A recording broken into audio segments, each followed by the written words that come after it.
आदाब। Hello friends, आज हम तैयार करेंगे no oven chocolate biscuit cake. ये हमने बिस्किट से तैयार किया है, इसमें ओवन की हमें बिल्कुल भी ज़रूरत नहीं है। आप देखिए कितना लजीज तैयार हुआ है, कितना ज़बरदस्त है और बहुत आसानी से घर में कम इंग्रेडिएंट्स के साथ ये बन जाने वाला है। ख़ास तौर पे आप इसको बच्चों के लिए ईद पर तैयार कर सकते हैं। अगर अगल बगल में उनके कुछ दोस्त हैं एक दो, तो आप बच्चों को बुला के उनकी छोटी सी पार्टी कर सकते हैं, क्योंकि घर में रहते रहते बच्चे बिल्कुल बोर हो गए, फ्रस्ट्रेट इरिटेटेड हो जाते हैं, कोई आउटिंग नहीं है। तो ईद के मौके से आप एक दो दोस्तों को बुला के उनके लिए इस तरह से केक बनाएं। घर में जो यानी कौरमे, शामी कबाब और इस तरह की चीज़ें बनती हैं, डेजर्ट्स बनते हैं, सिवैयाँ, मिठाइयाँ, कीमामी सिवई, वो सब तो बनता ही है। उसके साथ अगर ये बने तो बच्चे हो जाएंगे, और जो कि बहुत आसान है बनाना। तो चलिए फटाफट दिखा देती हूँ कि इसको मैंने कैसे तैयार किया है। बिस्किट केक के इंग्रेडिएंट्स आप देख लीजिए। मैंने ये मैरी बिस्किट लिए हैं, आप कोई भी बिस्किट ले सकते हैं, डाइजेस्टिव ले लें, चॉकलेट बिस्किट ले लें। तो ये 250 ग्राम है। इनको सारे को हम दरदरा सा तोड़ लेंगे, थोड़ा मोटा मोटा रखेंगे, बहुत बारीक नहीं करेंगे। कुछ मैंने अखरोट लिए हैं, 3/4 कप मैंने पानी लिया है, 1/4 कप मैंने ये कोको पाउडर लिया। अगर आपके पास कोको पाउडर नहीं है तो चॉकलेट पाउडर ले लीजिएगा, आप आसानी से मिल जाता है। तो समझ लीजिए 3.5 चम्मच के आसपास है ये। वनीला एसेंस है, 3/4 कप मैंने चीनी ली है। होममेड मक्खन है, इस मक्खन का हम इस्तेमाल करेंगे, 70 ग्राम के आसपास करेंगे। तो पहले मैं इसको तोड़ लेती हूँ। तो हम बेलन से इसको हल्का हल्का तोड़ लेंगे।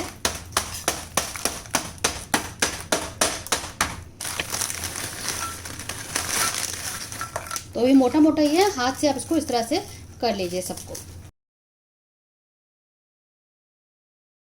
आप मिक्सी में इसको चला सकते हैं, कुछ सेकंड चलाइए, बस रोक लीजिए। बहुत पाउडर की तरह नहीं होना चाहिए, क्योंकि मिक्सी में डर है कि मिनटों में पाउडर में कर देगा। तो सारे हमने इनको क्रश कर लिया है। अब इसको एक साइड पे कर लेते हैं, इसकी एक सॉस तैयार कर लेते हैं। तो सबसे पहले हम अखरोट को थोड़ा सा भून लेंगे।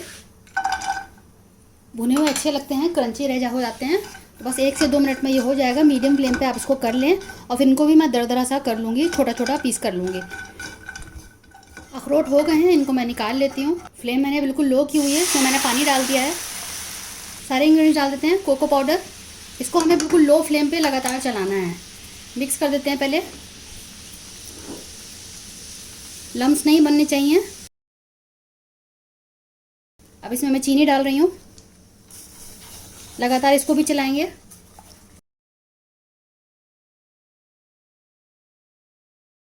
इसमें हम वनीला एसेंस डालेंगे। अगर सपोज आपके पास नहीं है तो आप उसको स्किप कर सकते हैं, वो उससे अच्छा फ्लेवर आता है, खुशबू आती है। अगर आपको मिल जाता है लॉकडाउन में तो ठीक है, नहीं मिलता है तो कोई बात नहीं, आप उसके बगैर भी बना सकते हैं। आमतौर पे अंडा जब हम यूज़ करते हैं, हमें तब ज़रूरत पड़ती है वनीला एसेंस की। तो उसको लगातार चलाते हुए 4 से 5 मिनट मैं इसको पकाऊंगी, ताकि लम्स भी सारे निकल जाएं और चीनी भी घुल जाए। वनीला एसेंस डाल देते हैं।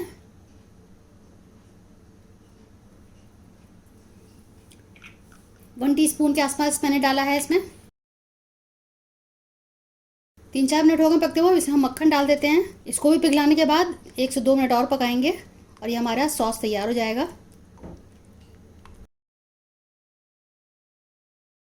ख़ास ध्यान रखना है आपने कि इसमें लम्स बिल्कुल भी ना बने, इसलिए मैं इसको लो फ्लेम पे लगातार चला रही हूँ। साइड से इसको स्क्रैप करते रहें। ये मिनटों में बन जाने वाला केक है, जो आप कभी भी बना सकते हैं। बच्चों को मन करे तब आप बना सकते हैं, बच्चों के बर्थडे पे इसको बना सकते हैं, बहुत अच्छा लगेगा। और इसमें इंग्रेडिएंट्स भी ज़्यादा नहीं है और ख़र्चा भी ज़्यादा नहीं है। 2 से 3 मिनट पका के इसको फिर मैं हटा देती हूँ। मैंने एक ये बोल ले लिया है, इसमें मैंने बटर पेपर लगा दिया है। ये पार्चमेंट पेपर है, हल्की सी ऑयलिंग कर लेते हैं बस। आप ये काम पहले से करके रखें, ताकि आपका काम जो है फटाफट हो जाएगा। मैंने एक बड़ा बोल ले लिया है, क्योंकि मिक्सिंग करनी है, तो इसमें मैंने ट्रांसफ़र कर दिया था। ये सॉस इसके अंदर डाल देते हैं। अब इसकी मिक्सिंग कर लेते हैं अच्छे से, ताकि सारे बिस्किट के पीसीज इसमें कोट हो जाएं। इतने अच्छे से मिलाना है कि कोई भी पीस इसमें सफ़ेद ना दिखे, सब ब्राउन हो जाएं। अच्छे से आप मिक्सिंग कर लें।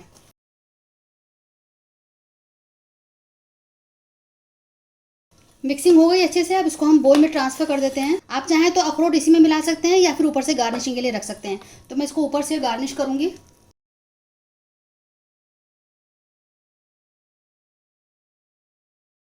अच्छे से आप स्पैटुला की मदद से इसको पूरे को फैला दें,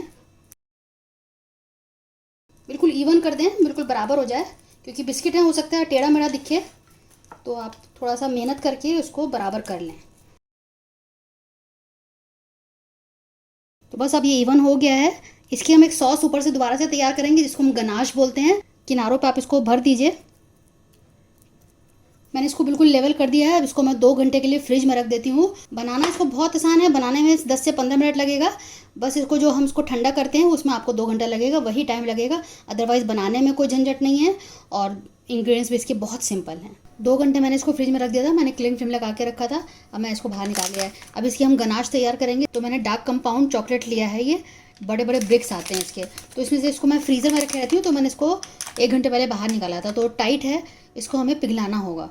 तो इसमें से मैं एक ब्रिक तोड़ लूँगी, किसी चीज़ से हम तोड़ लेंगे इसको, इससे हम मारेंगे और हल्का सा ये टूट जाएगा। तो मैं इसको तोड़ के फिर इसकी मैं तैयार करूँगी गनाश। मैंने 1 मिनट इसको माइक्रोवेव में किया, आप देखिए पिघल गया है। तो दोबारा से मैं इसको रखूँगी, लेकिन थोड़ा सा इसको मेल्ट हो गया है। तो पहले इसको चला देते हैं। लगातार इसको नहीं चला सकते, अगर लगातार 2-3 मिनट चलाएंगे तो ये जल जाती है। आधा मिनट या 1 मिनट चला के बाहर निकालना है, इस तरह से चलाना है और फिर दोबारा से हम रखेंगे। तो मैं इसको दोबारा रख देती हूँ। और ये मैंने घर की निकली हुई मलाई ली है, इसका हम इस्तेमाल करेंगे।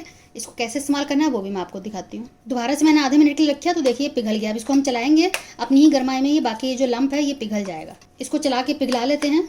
और दूसरा भी मैंने मलाई ली है, इसकी हम क्रीम तैयार करेंगे। तो क्रीम जो रेडीमेड क्रीम आती है उसी का हम तरीका आपको बता देते हैं, आपको बहुत आसानी रहेगी कि हमेशा घर में अवेलेबल नहीं रहता है। तो ये घर की निकली हुई मलाई है। 1 लीटर दूध में मैंने मलाई निकाली थी। और हल्का हल्का इसको चलाएंगे और नीचे जो निकलेगा वो हमारा क्रीम हो जाएगा। हल्के हाथ से चलाना है, बहुत ज़्यादा दबा दबा के नहीं।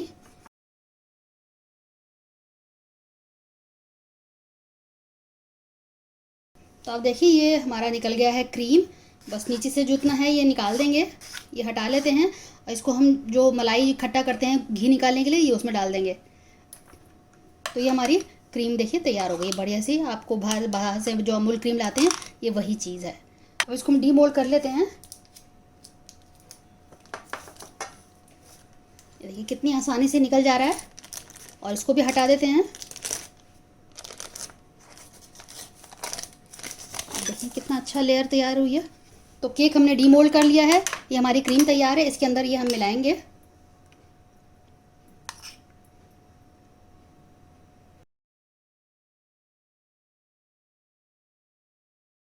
अच्छे से तैयार हो गया है और ये थोड़ा सा गाढ़ा भी हो गया है। तो अब इसको हम जल्दी जल्दी इसमें लगा देते हैं।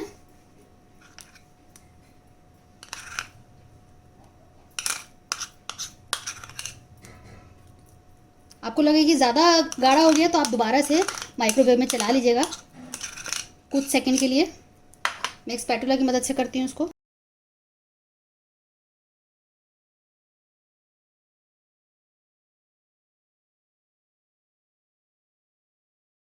तो इस तरह से इसको आप इवन कर दिए, किनारों पे भी लगा दीजिए।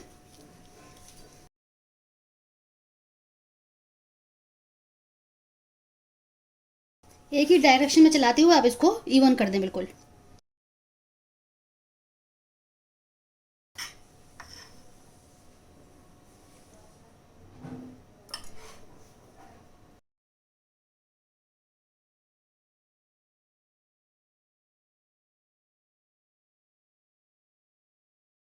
तो बस आप इस तरह से तैयार कर लें। और इसकी जो फाइन करने के लिए इसको आप, तो आप देखिए मैंने इसमें आलमंड्स पूरे में लगा दिए हैं। हल्का सा बारीक भी करके उसको ऐसे बीच बीच में मैंने छिड़क दिया है, जिससे कि ये खूबसूरत लगेगा। हल्के सा हाथ से दबा दें। इसको आधे घंटे के लिए फ्रिज में रखेंगे, फिर हम आपको उसको कट करके दिखाते हैं। आधे घंटे बाद मैंने इसको फ्रिज से निकाला। आप देखें कितने अच्छे से सेट हो गया है। कितना बढ़िया हमारा केक तैयार हो गया है, जिसमें झंझट नहीं है। बिना ही ओवन के आप इसको तैयार कर सकते हैं। झटपट वाला केक है ये। तो मैं इसको काट कर दिखा देती हूँ आपको।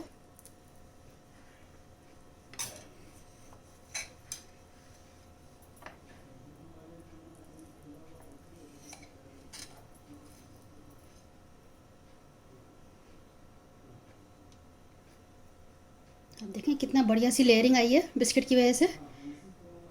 बनाइएगा, फीडबैक ज़रूर दीजिएगा, शेयर कीजिएगा इस रेसिपी को अपने दोस्तों के साथ, अजीज़ों के साथ। हमें आपके कमेंट्स का इंतज़ार रहता है। अगली बार मिलते हैं किसी नई रेसिपी के साथ। तब तक के लिए शुक्रिया। देखते रहिए शाहनाज़ दस्तरखान।